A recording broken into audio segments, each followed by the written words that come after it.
السلام عليكم ورحمة الله وبركاته.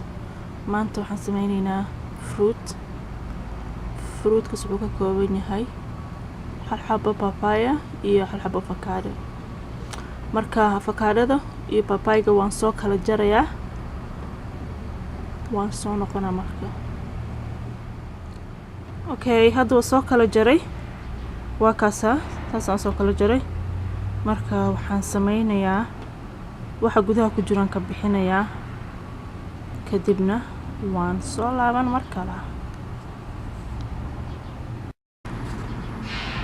okay, saasaan soo nadiifiyey, qashinka waa ka bixiyey.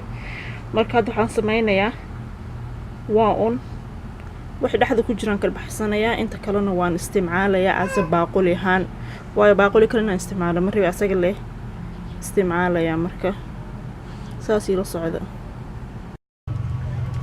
okay, hadda waa kaasa wixii gudaha ku jiro dhan baan soo bixiyey. hadda waxaan sameynayaa avocado baan sameynayaa, waana soo laaban.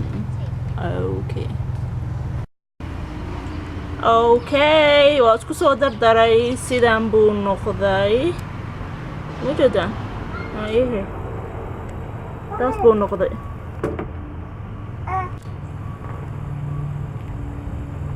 ka sheekeeya yada saas buu noqday. marka isku day inaad saan u samaysataan. wax sokorna ha ku darina, waayo sokorta maba in fiicnama. ani ahaanteyda sokor kuma darsaday, marka saas baan ku cunayaa. alright.